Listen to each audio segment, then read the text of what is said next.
ఉదయం 6 గంటల సమయంలో పోలరెడ్డిపాలెం హైవే దగ్గర మా ఎస్ఐ గారు, హజరత్ ఎస్ఐ గారు మరియు మా సిబ్బంది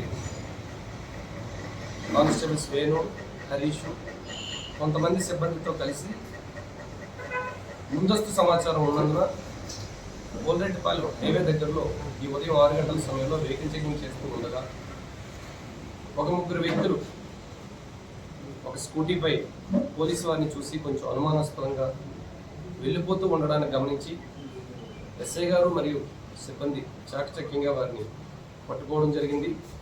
పట్టుకున్న తర్వాత ప్రాపర్ ఇంట్రాగేషన్ చేసిన వెంబట ఇంట్రాగేషన్ చేయడం జరిగింది. మేము వారందరూ కూడా వారి ముగ్గురు కూడా వాళ్ళ పేర్లు పలాసు ఉదయకిరణ్ ఒకడు, పురుషోత్తంపట్నం కుర్రాడు, బాణవత్తు జస్వంత నాయక్, కొడావత్తు బాలస్వామి నాయక్, వీళ్ళిద్దరూ కూడా మన చిలకలూరుపేట టౌన్ సుగాలి కాలనీకి చెందినవారు.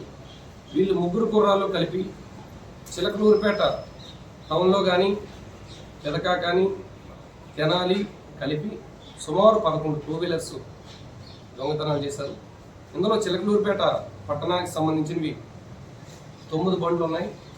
అదేవిధంగా పెదకాకని తెనాలి వాసులు ఇక్కడ పని మీద వచ్చినప్పుడు వాళ్ళ బైకులు కూడా అక్కడ రికవరీ చేసి తేవడం జరిగింది.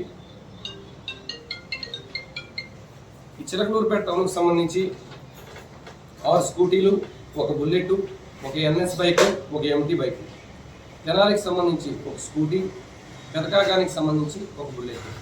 ఈ వాహనాలన్నింటినీ కూడా వీళ్ళు ముగ్గురు చెడు అలవాట్లకు బానిస అవటం వల్ల బ్యాడ్ హ్యాట్స్ అన్నీ కూడా చెడు అలవాట్లు ఉన్నందున రోజు కూడా ఎక్కడైనా బైక్ రాత్రిపూట నిర్మానుష్య ప్రదేశంలో కానీ సీసీ కెమెరాలు లేని ప్రదేశాలన్నీ కూడా చూసుకోవటం, ఆ ఇంటి ముందు అక్కడికి వెళ్ళి ఈ బైక్ని దొంగిలించడం, వాటిని వారికి తెలిసిన వారి ద్వారా తక్కువ రేటుకి అమ్మేయటం, వీటి ద్వారా వీళ్ళు మందు తాగటం, గంజా తాగటం, ఇటువంటి చెడు అలవాట్లకు బాగా బానిసయ్యి ఈ టూ వీలర్ దొంగతనాలన్నీ కూడా చేస్తున్నారు.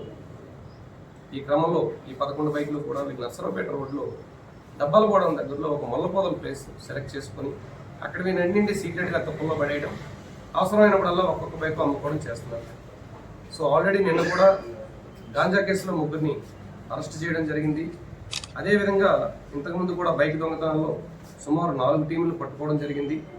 వీళ్ళ ముగ్గురు కూడా సేమ్ వారిలాగే చెడల వాటికి బానిసే ఈ విధంగా బైక్ దొంగతనాలు ఎక్కువగా చేస్తున్నారు. ఈ సందర్భంగా మేము చిలకలూరుపేట పట్టణ ప్రజలందరికీ కూడా ముఖ్య విజ్ఞప్తి తెలియజేస్తుంది ఏంటంటే, దయచేసి ఇళ్ల ముందు అవకాశం ఉన్నవారంతా కూడా సీసీ కెమెరాలు పెట్టుకోండి. సీసీ ఫుటేజ్లు అనేది ఈరోజు క్రైమ్ ప్రివెన్షన్లో కానీ క్రైమ్ డిటెక్షన్లో కానీ చాలా ప్రముఖ ప్రాధాన్యత సంతరించుకుంది. కాబట్టి ఆల్రెడీ టౌన్లో సుమారు పబ్లిక్ యొక్క కోఆపరేషన్తో కానీ మా యొక్క ఇనిషియేషన్తో కానీ సుమారు 800 కెమెరాస్ దగ్గర కూడా టౌన్లో ఉన్నాయి. ప్రతి ఒక్కరూ కూడా సీసీ కెమెరా పెట్టుకుంటే ఏదైనా అల్లరి జరిగినప్పుడు కానీ మీ ఇంటి దగ్గర ఏదైనా లేనిపోని కుర్రకారు ఎవరైనా వేషాలు వేసినా లేదా ఎటువంటి ఇల్లీగల్ యాక్టివిటీస్ జరిగినా అవన్నీ కూడా సీసీ ఫుటేజ్ ఉంటే అవన్నీ ప్రివెంట్ చేయడానికి కానీ ఒకవేళ అఫ్కోర్స్ నేరం జరిగిన మనం డిటెక్షన్ చేయడానికి కానీ ఉపయోగపడుతుంది. కాబట్టి అందరికీ కూడా ఈ సందర్భంగా మీడియా వేదికగా మీ అందరికీ కూడా సీసీ కెమెరాలు పెట్టుకోమని చెప్పి విజ్ఞప్తి చేస్తాం. Thank you.